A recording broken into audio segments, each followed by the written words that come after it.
Cecilia, cuando escuchaba esto, no podía contener su rabia.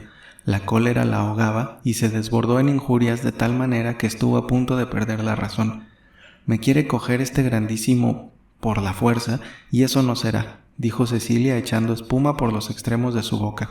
«Usted no me conoce a mí y yo lo conozco a usted, y lo entregaré a la horca, que es lo que merece. Usted, don, no se llama Pedro Sánchez, sino Evaristo, tornero de oficio y ladrón de profesión.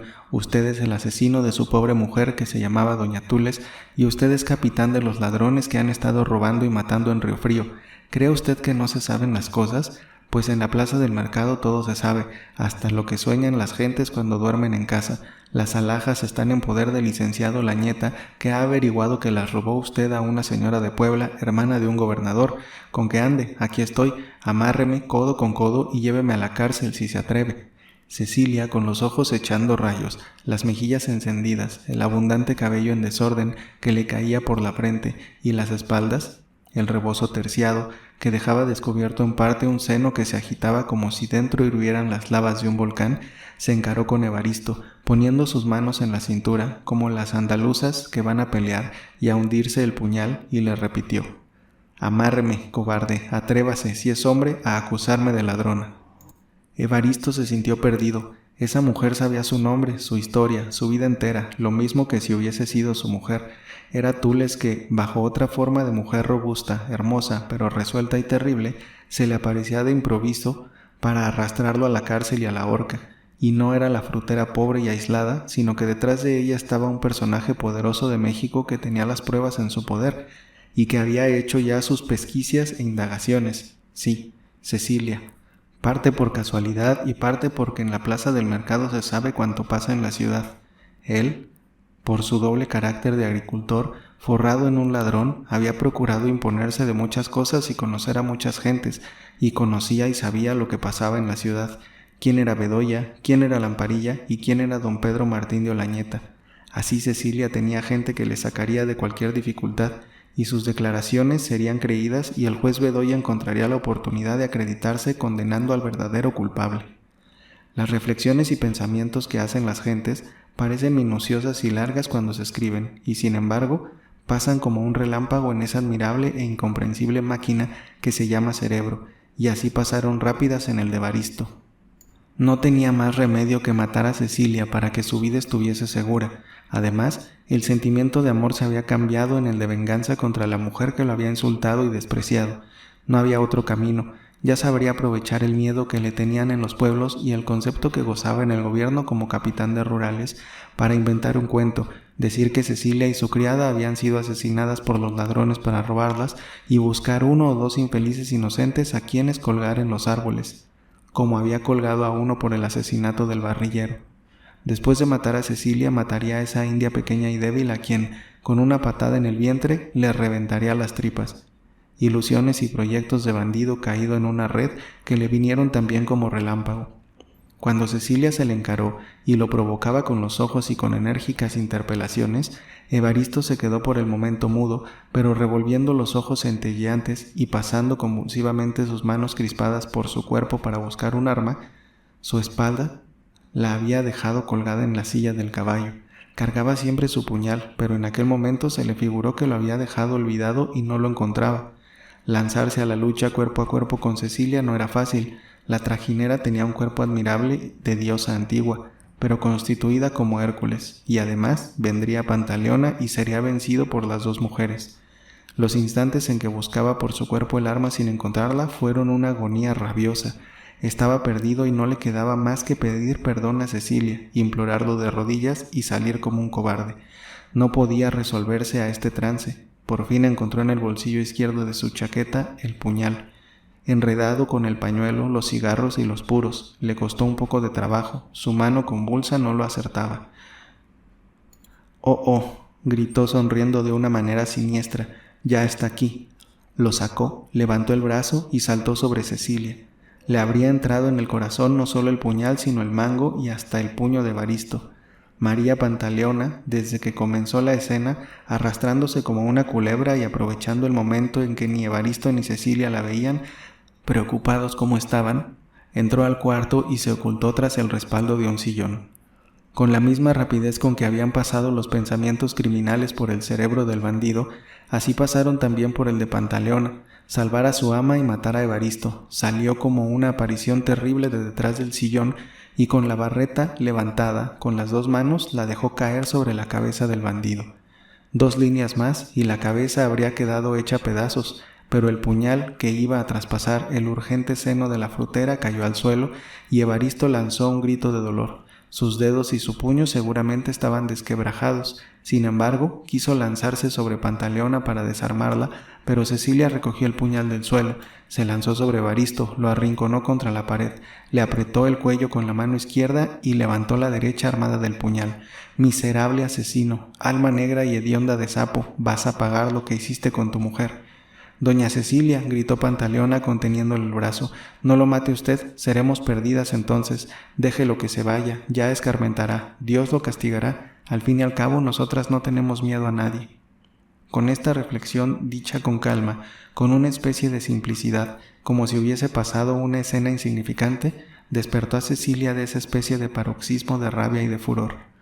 «Dices bien, sabandijas como esta se les machuca con el pie. Lárguese pronto», le dijo Cecilia dándole un puntapié en el trasero, «y ya me conoce, le repito que no le tengo miedo, lo desafío donde quiera y como quiera». Evaristo quería hablar, volverse, luchar, pero Pantaleona tenía su barreta y Cecilia el puñal, así que estuvo en la puerta principal. Pantaleona le abrió la muy necesario para que pasase, y Cecilia le dio otro puntapié. Las mujeres suelen hacer esfuerzos viriles, pero cuando llegan a cierto punto son vencidas por la naturaleza misma de su delicada organización. Pantaleona cerró la puerta y Cecilia apenas tuvo tiempo para atravesar el patio, llegar a su recámara y caer sin sentido en su cama. «El indino», dijo Pantaleona con calma cuando vio a su ama en tal estado, «puede ser que hubiera sido mejor haberlo matado».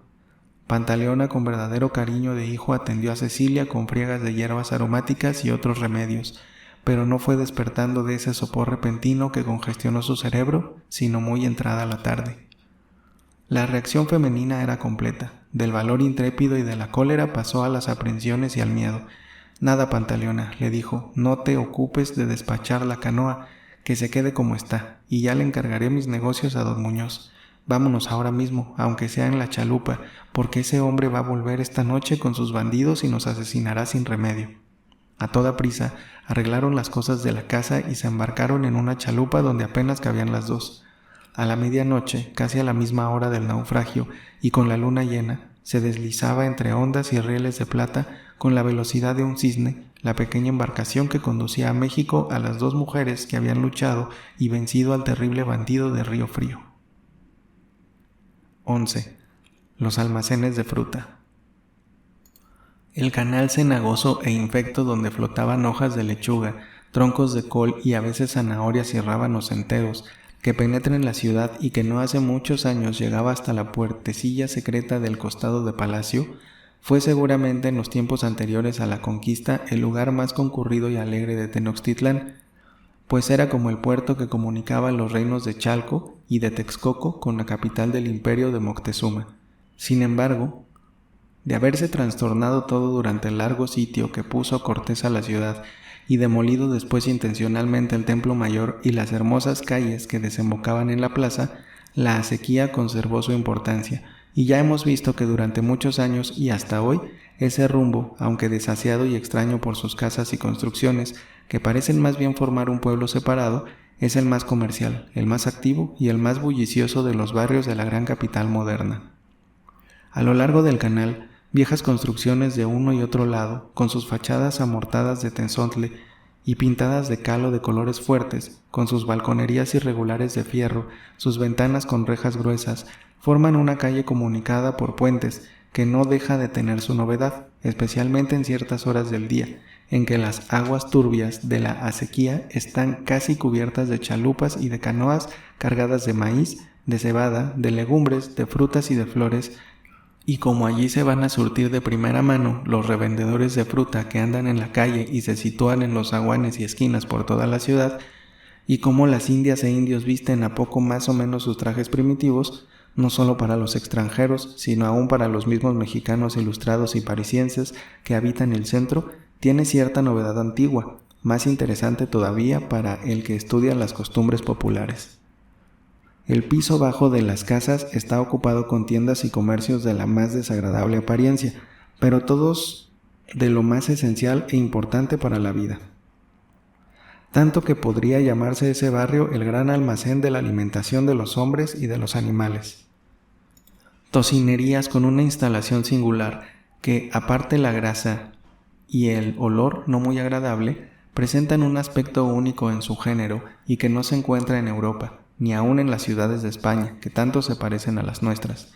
En un mostrador semicircular que entra un poco en la pieza, barnizado y lustroso, con la misma grasa, se ostentan 3 o 4 sartenes de hoja de lata, llenas en forma de pirámides blancas y bruñidas de la manteca de puerco, adornada con labores de hojillas de amapola y de rosa. Otras sartenes de las mismas dimensiones contienen tostadas hechas con la piel de tocino y que llaman chicharrones, otras idénticas con trocitos de carne frita que nombran carnitas. En el corto espacio que queda libre del mostrador está una tabla gruesa de fresno, donde pican, parten la carne y hacen el despacho, pero lo más importante y vistoso es el tapanco o coronamiento del mostrador.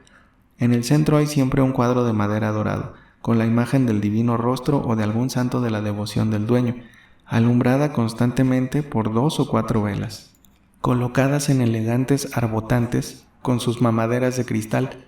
De los lados de la imagen parte una especie de balaustrada calada y vistosa, formada con panes de jabón blanco adornado con flores rojas de papel y banderitas de oro volador, y en la orilla de esta balaustrada cuelgan guirnaldas de longaniza y chorizo, alternando con jamones que sirven como de grandes borlas a esta decoración que incita el apetito de los que pasan, quienes nunca dejan de detenerse en la puerta y concluir por comprar una cuartilla de carnitas o de longaniza, y sobre todo de chicharrón, condimento indispensable para el chile y los frijoles. Las pulquerías son otra tentación muy peligrosa por las riñas que resultan. Una robusta muchacha pintada en el centro de la pared, con las mejillas coloradas y redondas, su penacho de plumas y vestida de una ropa ligera salpicada con figuritas de esmalte de colores, preside la pulquería, y parece que incita a los parroquianos dejándoles ver sus abultados pechos, sus gruesas pantorrillas y sus pies pequeños calzados con cacles. Es la América en persona, que tiene por fuerza que figurar y ser la soberana de esas singulares tabernas donde se expende el licor que descubrió la hermosa Xóchitl. Ya hemos hablado al principio de esas pulquerías al aire libre, resguardadas únicamente por un tejado. Pero las casillas, como se les llama oficialmente, situadas en diversas calles, presentan un aspecto todavía más característico en el Puente de la Leña. Otro de los comercios casi exclusivos de esa parte de la ciudad son las pajerías, una pequeña barcina de paja colgada en el centro de la puerta y flotando en el viento. Indica a los cocheros el lugar donde deben abastecerse y adquirir a costa de las mulas y caballos que cuidan un diario mayor que el sueldo que ganan. De uno y otro lado de la puerta una fila de costales abiertos de cebada, de maíz y de semilla de nabo, y a veces de frijoles, ocupan toda la acera. El interior es un verdadero almacén, la mitad ocupado con paja y la otra con sacos de maíz y de cebada que en pilas simétricas llegan hasta el techo. Las carbonerías no son solo puntos, sino manchas negras que resaltan en las fachadas blancas con sus mochetas azules o amarillas y sus sacas de carbón hechas con un zacate áspero y cortante. En la puerta, amontonados, canastillos copados de carbón y sentados en unos banquillos el carbonero y la carbonera, tiznados, más negros que los negros de África, con grandes cabezas enmarañadas y unos ojos ribeteados de encarnado, semejándose a los monstruos increíbles que inventan las nodrizas y cocineras para asustar a los niños e impedir que hagan travesuras. En cuanto a la leña, se encuentran amontonadas rajas formando sontles, pero también había otros montones integrados por tablas viejas de las casas. En una palabra, carbón, leña, tablas, maíz, cebada, legumbres, flores y frutas son los artículos que abastecen a los 300 o 400 mil habitantes de la ciudad. Hay un día del año en que este barrio, desdeñado de la aristocracia, se transforma y presenta un delicioso aspecto. Este día es el Viernes de Dolores. Las más lindas muchachas, vestidas con ricos trajes de seda negra, con sus mantillas costosísimas de punto francés o de Barcelona, ostentando en sus peinados y dedos diamantes y rubíes, descienden de sus carruajes en la calle de la Acequia, y con ese garbo natural y encantador de las mexicanas, suben y atraviesan los puentes y se pasean por las dos orillas del canal, admirando la multitud de chalupas llenas de rosas de Castilla, de azucenas, de espuela de caballero, de amapolas y de claveles, pero con tal profusión que las aguas desaparecen para dar lugar a una especie de gran jardín flotante, cuyos vivos colores destierran las miasmas desagradables que se desprenden de las tocinerías, carbonerías y pajerías que se han descrito.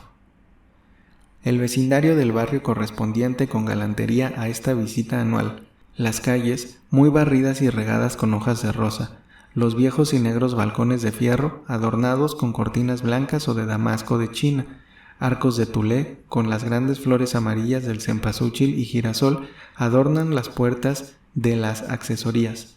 Los tocineros doran y platean jamones, los pulqueros pintan de nuevo sus tinas, la gente se viste de limpio y hasta los carboneros se sacuden el polvo negro, se mudan camisa y en las pajerías aparecen manojos de amapolas y de verde y fresca alfalfa.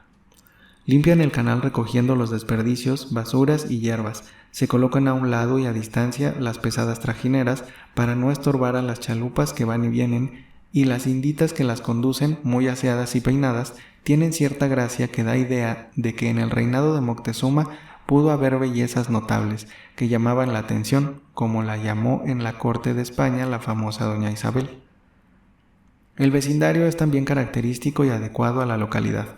La base o cuadro se compone de viejos y de viejecitas de 70, de 80 y no pocos de 100 años, desmintiendo con esto los preceptos de la higiene. La humedad, las emanaciones de la sequía, el ningún aseo de las calles debían influir activamente en la duración de la vida. Nada de eso. Los pulqueros y tocineros son en lo general de una salud envidiable y de una gordura monstruosa, y los carboneros se conservan por eternidades exentos de toda corrupción, con el polvo que tragan y de que están cubiertos. Otra parte de los vecinos son más bien de Chalco, de Texcoco, de Ameca, de Cuautla, de Amilpas. Tienen su comercio de granos y fruta, y en vez de hacer continuos viajes en las trajineras, concluyen por tomar una habitación en el Puente de la Leña y tener, como las grandes casas de comercio, el despacho en la capital, conservando en su pueblo la casa materna, como hemos visto que lo hacía Cecilia. Y todo ese barrio de gente descuidada, mal vestida, de aspecto pobre, es por el contrario de los ricos, no como los aventureros y agiotistas que sacan su fortuna de la tesorería general, sino ricos por el trabajo de la tierra y del comercio. Muchos de esos carboneros, que se veían sentados en la puerta de su almacén comiendo carnitas con chile verde y tortillas, hacían compras en las haciendas por 4 o 5 mil pesos de leña y carbón, y cuando don Antero, el de Soquiapán, tenía algún apuro para sus cajas, siempre encontraba con facilidad 1 o 2 talegas de pesos, sin usura ni libranzas, sino bajo la garantía de pagarles en leña, maíz o carbón. Los trujanos tenían una flota entera de trajineras, y en sus almacenes nunca faltaban 1000 o 2000 cargas de maíz y otras tantas de cebada. Don Sabás, el jefe de la casa, era conocido y respetado en el Puente de la Leña, como don Gregorio en la calle de Santo Domingo. Su firma era pan bendito y su palabra mejor que una escritura hecha ante el escribano Cueva.